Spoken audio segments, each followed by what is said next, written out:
ადამიანი ჭეშმარიტების მაძიებელი არსებაა. ის მას ეძიებს ყველგან, სადაც მის გონებასა და წარმოსახვას ხელი მიუწვდება. იქნება ეს რელიგია, ფილოსოფია, მეცნიერება, ხელოვნება და ასე შემდეგ. ჩვენ გულის სიღრმეში ვგრძნობთ, რომ ჭეშმარიტების დაუფლება უფრო მეც გულისხმობს, ვიდრე ცოდნის ათვისება ან ინფორმაციის მოპოვება. სიტყვა ჭეშმარიტების ხსენებისას ასოციაცია გვიჩნდება ნათელთან, შინაგან თავისუფლებასთან, ახალ ცხოვრებასთან, ძალასთან, რომელსაც რადიკალური გარდაქმნების მოტანა შეუძლია და ასე შემდეგ. სხვადასხვა ეპოქებსა და კულტურებში ადამიანებს განსხვავებული წარმოდგენები ჰქონდათ ჭეშმარიტების ბუნებაზე, მის დანიშნულებაზე და წყაროზე. უდავოა, რომ დროს პროგრესი მოაქვს. შტება ახალი ტექნოლოგიები, იზრდება მეცნიერული აღმოჩენები, ვითარდება ინფორმაციის მოპოვებისა და გავრცელების ინსტრუმენტები, მაგრამ ეს არ ნიშნავს, რომ ჭეშმარიტების ცოდნა პროგრესს ექვემდებარება. ყოველ შემთხვევაში ყველა ასე არ ფიქრობს. ამ კონტექსტში შეიძლება განსხვავებული ეპოქები განვიხილოთ.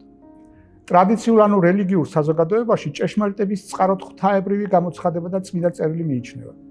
აქედან გამომდინარე ჭეშმარიტება აბსოლუტური ანუ ადამიანებისგან დამოუკიდებელი და უცვალებელია.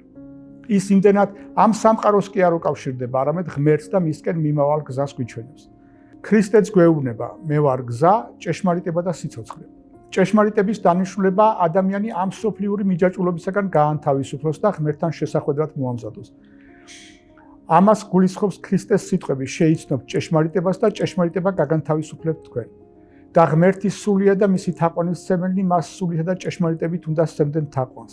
ჭეშმარიტება არა მარტო სწორ ცოდნას გვასწავლის, არამედ შინაგან ძალასაც გვაძლევს, რათა მისი პრინციპების თანახმად ვიცხოვროთ. როგორც წმინდა მაქსიმე აღსარებელი წერს, ჭეშმარიტება არ განიყოფა სიყვარულისაგან, ვინც ჭეშმარიტება შეიცნო, ქრისტეს მიბაძვით იწყებს მოქმედებას და ცხოვრებას. აბსოლუტური ჭეშმარიტების მისაღწევად მხოლოდ გონება არ კმარა, ამისთვის ქრისტეს მიბაძვაა საჭირო. მასთან წმინდა ტრადიციის მორჩილებას მივყავართ.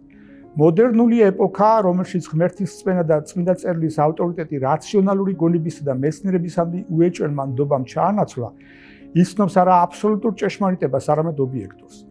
ეს უკანასკნელი აღარაა ადამიანისგან დამოუკიდებელი, პირიქით ის მეცნიერული კვლევის, რაციონალური განშის შედეგია.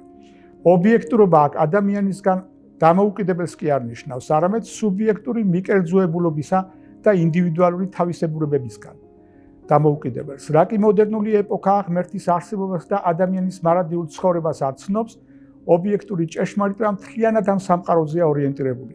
მისი დანიშნულებაა პროგრესი, ბუნებაზე ბატონობა და ადამიანური ყოფის გაუმჯობესება რაციონალური გონებით შემუშავებული პოლიტიკური, ეკონომიკური და სოციალური სისტემების გზით. პოსტმოდერნული ეპოქა ღმერთთან ერთად რაციონალური გონების ავტორიტეტსაც აღარ ცნობს. მისი ჭეშმარიტება აბსოლუტურისა და ობიექტურის ნაცვლად რელატივისტური, ანუ ის ერთის მაგივრად ბევრ ხშირად ერთმანეთის გამომრიცხავ ჭეშმარიტებებს აღიარებს. ამ ჭეშმარიტების წყარო სუბიექტური გამოცდილებაა. პოსტმოდერნული ჭეშმარიტება დამოკიდებულია სოციალურ კონტექსტზე, კულტურულ გარემოზე, ინდივიდუალურ ინტერპრეტაციებზე, ქვეცნობიერზე და ასე შემდეგ. დიდი პოსტმოდერნისტი მოაზროვნის მიშელ ფუკოს მიხედვით, ცოდნის მიზანი ბუნებაზე გაბატონება კი არ არის, არამედ სოციალური ყოფის ყოვლის მომცველი კონტროლი.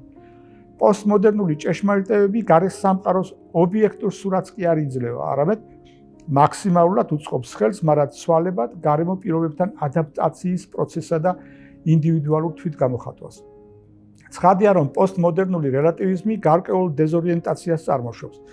ის ჭეშმარიტებასა და სიცრუეს შორის არსებულ მკაფიო ზღვარს შლის და რა კი რაციონალურ გონებასაც აღარ ენდობა, კონსერვატორი მოაზროვნეების გარკვეული ნაწილი პოსტმოდერნული კრიზისისგან გამოსვლის საუკეთესო გზად ტრადიციული ფასეულობებისა და ჭეშმარიტებისკენ დაბრუნებას მიიჩნევს.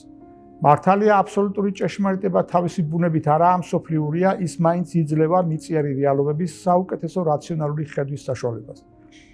მართლაც, როგორც კლაივ ლუისი წერს, მე მჯერა ქრისტიანობის ისე, როგორც მზის ამოსვლის მჯერა. მარტო იმიტომ კი არა, რომ მას ვხედავ, არამედ იმიტომ, რომ ისით ვხედავ ყველაფერს.